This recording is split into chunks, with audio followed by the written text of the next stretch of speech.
Well, this is it, the ultimate racing showdown in the Players Limited GM Motorsports Series, as the gang from the West meets the gang from the East to determine once and for all the best of them all in a $50,000 shootout.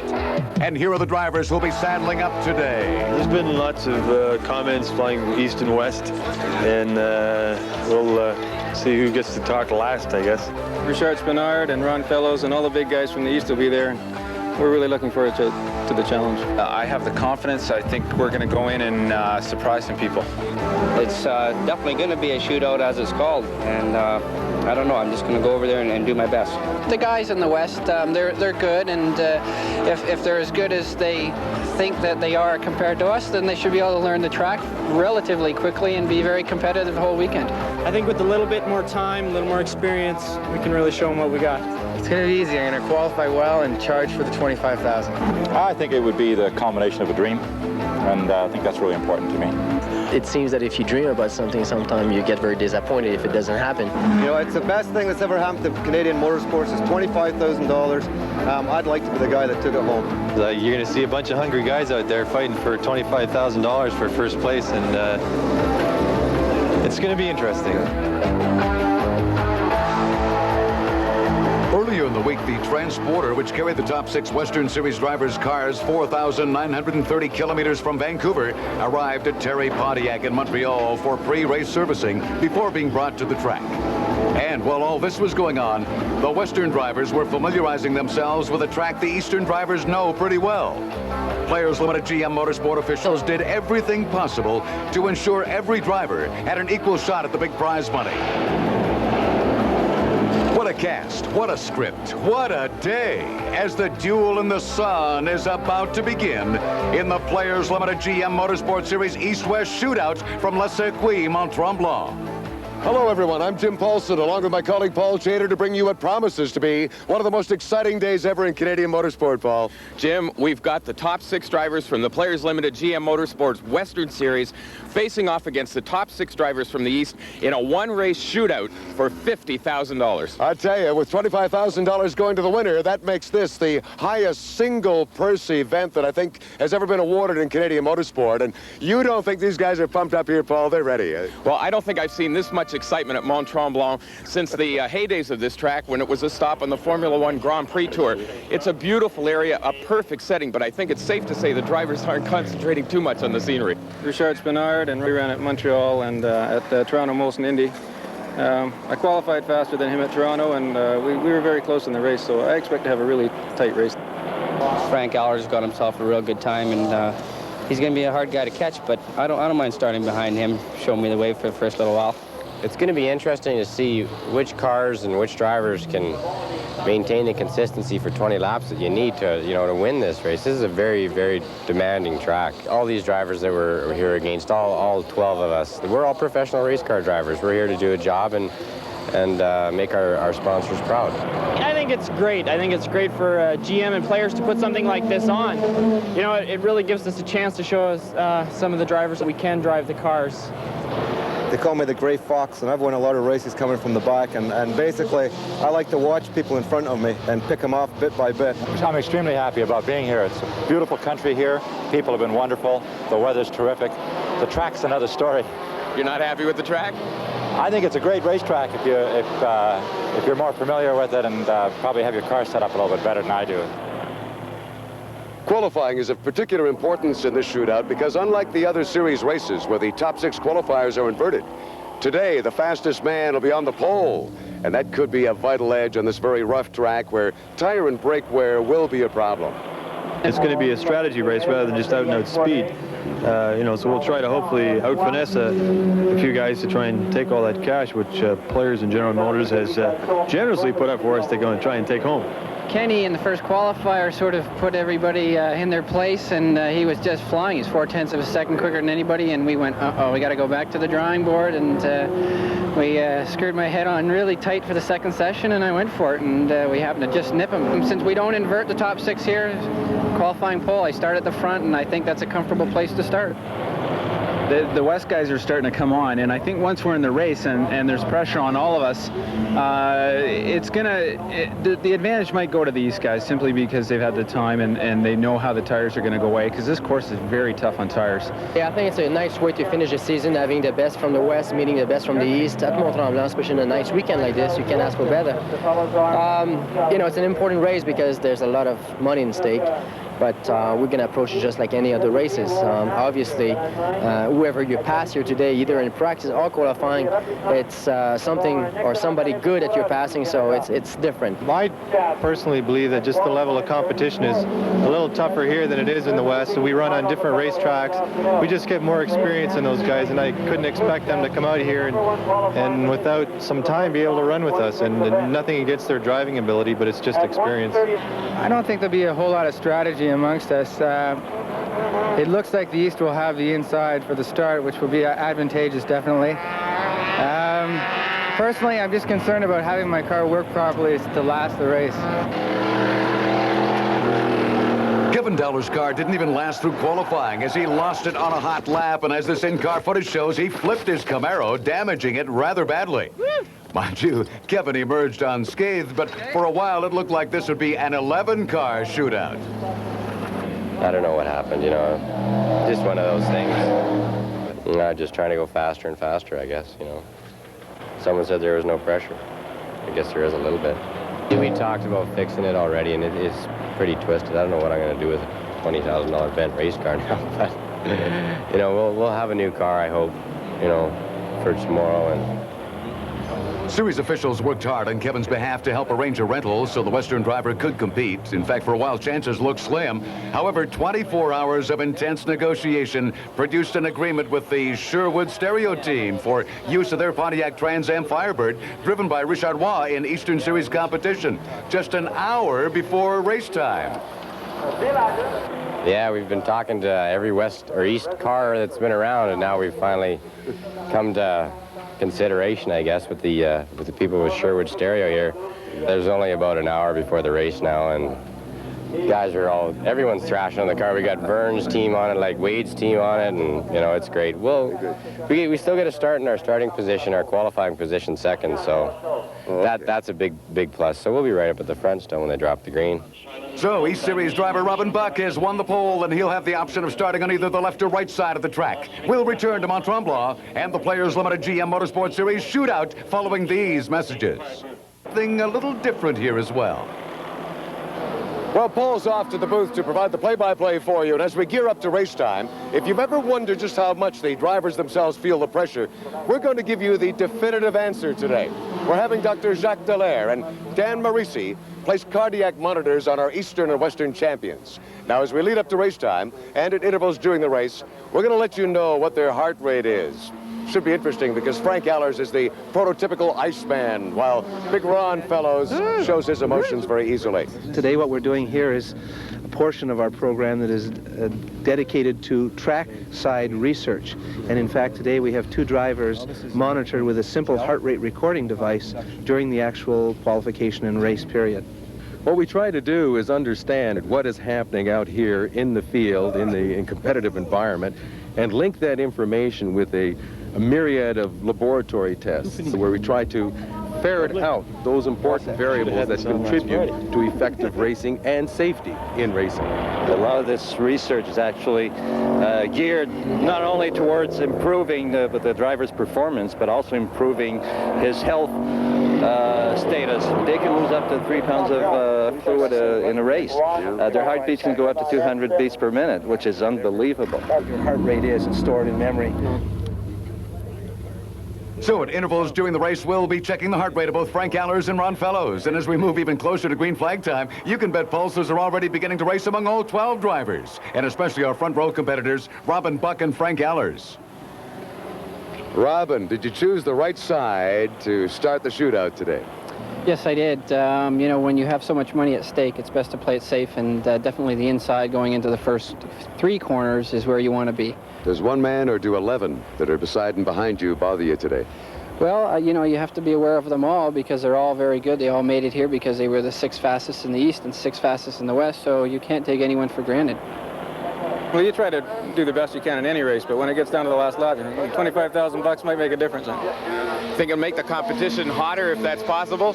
Well, I'm sure they'll be at their very best. So the shootout is ready to go, and here's the starting order. The other 5 Eastern drivers are lined up behind pole sitter Robin Buck in order of qualifying time, while the Western drivers take the outside lane behind the fastest Western qualifier, Frank Allers. Now, here's Paul Chater. Thank you, Jim. The first 3 corners here at Le Circuit Mont Tremblant are right-handers, so Buck should have an advantage. Let's have a quick look at the circuit now. You see the red dots at various points around the track. Those are our camera positions. We'll be giving you flag-to-flag coverage of this shootout today. And our first indication of a heart rate. This one from Frank Allers, 133 beats per minute on this pace lap. Do you think maybe he's just a bit anxious? Robin Buck in the number 34 Pringles Firebird is coming off wins here and at Mosport. He'll be tough to beat. Kenny Wilden, 1989 Eastern Rookie of the Year, sporting new Tide colors on his number 25 Camaro. And Ron Fellows at 116 beats per minute, about 17 beats slower than Frank Allers. Now let's hear some predictions from some of the drivers who didn't qualify for this shootout. I see Robin Buck winning it. I really do. I think the guy's really come on strong in the last half of the season. So is Kenny. I admire that guy. He came on very strong at the end of the season as well. I think those two are going to have their own little dice and sort of walk away with it. If I was in Las Vegas and I was betting, I'd have to say Robin Buck's probably got the best chances. There's nobody smoother than Robin, and he looks real smooth out here this weekend, and the Firebird seems to have a bit of an advantage this weekend. The fact that they're starting 2 rows, you know, the Eastern guys on one side and the Western guys on the other side, I think it's going to make it a little bit easier for the top qualifier like Robin and Ken Wilden. Coming towards the green flag, the pulse rates race along with the revs. Look at this, Allers 146 beats per minute, Fellows at 157 as they head towards the green flag for the start of this shootout. And there's the green. Robin Buck, number 34, has taken full advantage of his pole position to slide into first. Kenny Wilden, 25 in second. Frank Allers, 87 in third. Rob Fellows, 44 in fourth. And brother Ron, number 43 in fifth. On board with Kevin Dowler now in 6th place in his borrowed car. David Empringham, number 2 in 7th. Richard Spinard, 8th. Tony Morris, 88 in 9th. Trevor Siebert, number 9 in 10th. John Simonson, number 8 in 11th. And Wade Lee, number 79, bringing up the rear.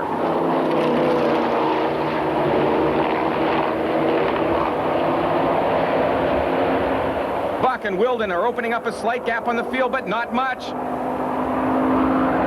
Under heavy braking into this hard right-hander, David Empringham shoots past Kevin Dowler on the inside and into 6th. Dowler lights up his tires as we look at it. On board with him now as David Empringham has picked up another position. Coming up the hill under the bridge, Richard Spinard now putting a move on Kevin Dowler, and he blows by on the inside with car number 42.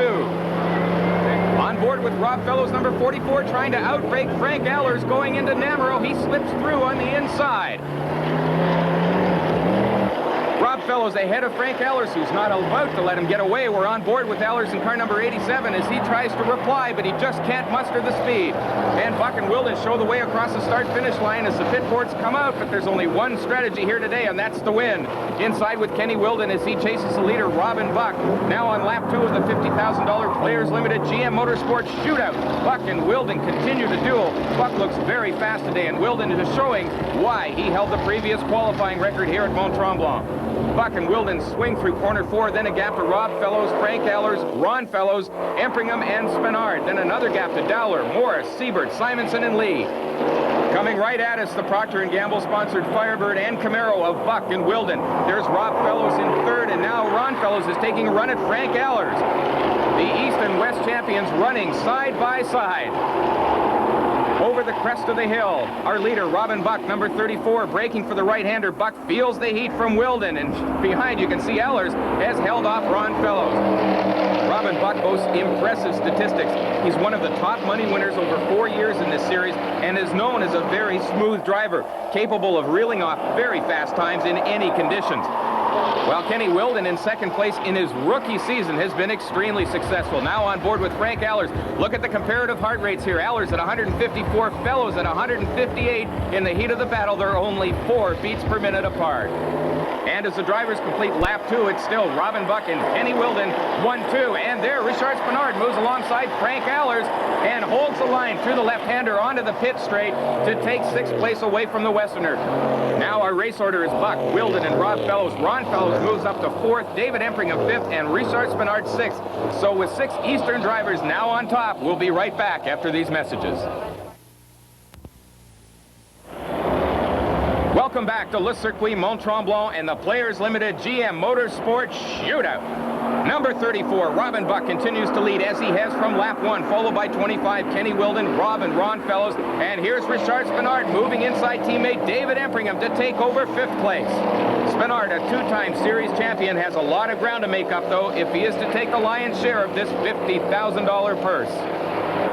Right now, it's this man, Robin Buck, who will cash the big check if he can hang on in the face of a determined assault from Kenny Wilden. While back in the pack, there's Trevor Siebert trying to knock Tony Morris out of 10th, on board with Rob Fellows. His brother Ron slides through and into 3rd overall.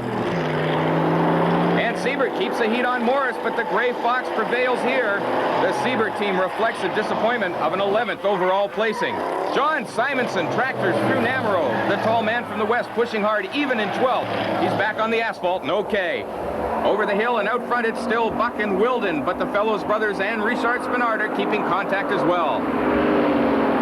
With our leader, Robin Buck. Robin is the only series driver to taste victory at Mont Tremblant this year. The Willowdale, Ontario driver edged out Kenny Wilden, Mark Dancos, and Ron Fellows on Labor Day weekend, adding to the tremendous momentum he showed in the second half of the season. On board with Robin as we get the leader's eye view of this demanding circuit. And there's Ron Fellows attempting to close down on the leaders, with Spinard itching to get through Rob Fellows. Farther back, Siebert and Morris are still going at it, and this time Siebert has the speed and location to drop the Western Series most senior competitor, Tony Morris, into 11th. Here's the pass from Morris's point of view as he attempts to respond. And in the duel for 4th, Spinard has dropped Rob Fellows into 5th, and Rob's car is beginning to smoke. There was a definite cloud of white smoke as Rob came toward the start-finish line. Spinard is obviously pulling away from Rob, and now smoke is beginning to stream from Rob's car, the left front wheel well. Spinard looks ahead to Ron Fellows as behind the veteran, Rob Fellows' problems appear to be worsening.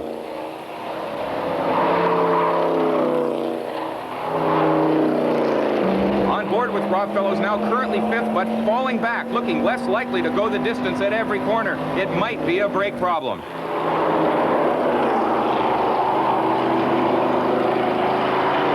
Now on board with Kevin Dowler as Wade Lee passes, gets loose, and is repassed by Dowler just that quickly.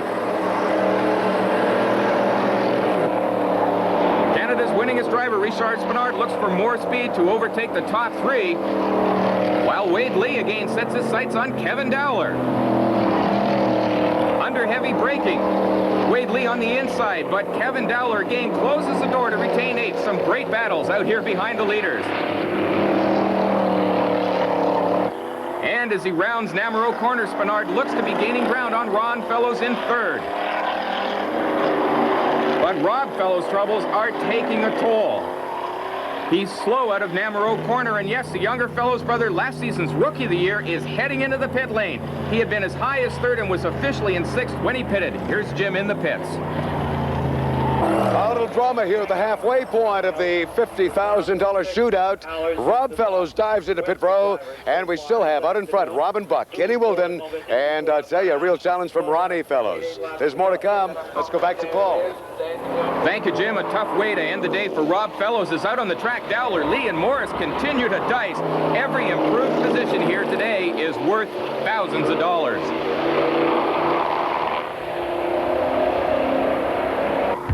Now, farther up in the field, let's have a look at the comparative heart rates of Frank Allers and Ron Fellows. Look at the difference. Allers at 137, Fellows at 161. It's amazing he can sustain that for this long. Down off the rise into the compression and under heavy braking. Kevin Dowler leading this pack, and he again holds off Wade Lee. It's very intense everywhere on this track, and these guys are fighting for 8th through 10th spots. These 3 Western drivers, you'd think, were running for the lead the way they're fighting each other up the hill and under the bridge. A little bit of smoke out of Kevin Dowler's car. The leader is still Robin Buck, and we'll be back with the checkered flag right after this.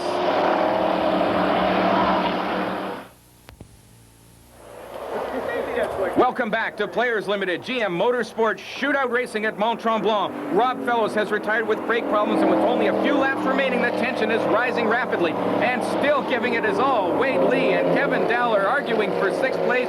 Lee shoots by on the inside, drops out of the draft under braking, and drops Kevin Dowler into 7th. Lee won the final Western race of the season, and Dowler was 3rd overall in the Western Championship.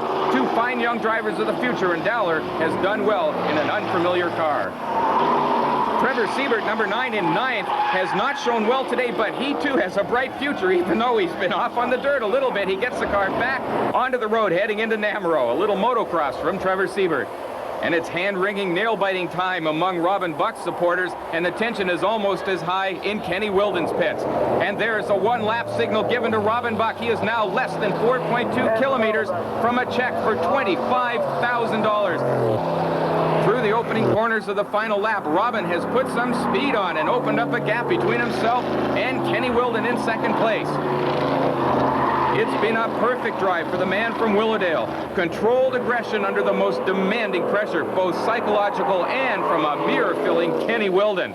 Ron Fellows has motored nicely to 3rd, but even our 1989 champion can't overtake the Flying Pringles Firebird. Let's look at the heart rates again. Ron Fellows up to 178 beats per minute on this final lap. Frank Aller's fairly cool, but it's a relative term, at 141 beats per minute. It began with 12 men and 12 identical machines, 12 of the best drivers in Canada fighting head-to-head for $50,000 in prize money and the right to say, I beat the best. And now it's come down to this. Only mechanical failure can prevent Robin Buck from becoming the first Players Limited GM Motorsports Shootout champion. Now on board with Wade Lee as Kevin Dowler tries a desperate last lap gamble to retake 6th, and instead puts his rented car through an awful lot of gyrations off into the dirt. He keeps it running. Is he going to quit? Never. But Tony Morris gets through as well, dropping Kevin to 8th. Around Namuro, one final time, number 34, Robin Buck can look down a clear track toward victory around the last corner. And there it is, the best sight in racing, the checkered flag, and it drops for Robin Buck, now officially our 1989 Shootout champion and $25,000 richer. In the Pringles pit, celebration with Robin Buck 1st, Kenny Wilden 2nd, Ron Fellows 3rd, and Richard Spinard in 4th. A well-deserved victory lap now for the Pringles team. The best on this day at Mont Tremblant, an ideal race on an ideal day for racing. Congratulations to the Pringles crew. Here's Kenny Wilden. Wow, what a race. I saw Ron catching it. I was just trying to keep it smooth and go. I can't believe we're here. That's great for Tide and Young Drivers of Canada and Robinson Willow Motorsports. We're real happy for them. And now to the podium for the presentation to a very deserving winner. We can only hope for better things. One more position anyways, and that will be the championship, and I think we can do it. I know we can do it. And Ron Fellows, just listen, I know we're going to beat you next year. Well, getting the champagne opened is about the only thing our 1989 Shootout winner has been slow at all day. Well, already we avoided the champagne there, but Paul, it has been quite a season, hasn't it? Oh, you bet, Jim. Two fine series champions crowned. Frank Allers in the West, Ron Fellows in the East, and a brand new national Shootout champion, Robin Buck. What more could you ask for? Oh, I tell you, even more exciting, that 1990 season is not that far away, Paul. We got Trevor Siebert, Kenny Wilden. They've certainly served notice. They'll be tough to beat. Richard Bernard, I'm sure, will be looking for revenge, and a host of other names that we'll be looking forward to next year as well. And the cars will be redesigned as well. Faster, even more competitive. So we've got a lot to look forward to. Absolutely. Thank you for joining us, and we want to see you next time we go racing. Players Limited GM Motorsports style. You want to be there. You'll like it. I'm Jim Paulson with Paul Zader. You betcha. We're saying so long from Mont Tremblant. Thank you.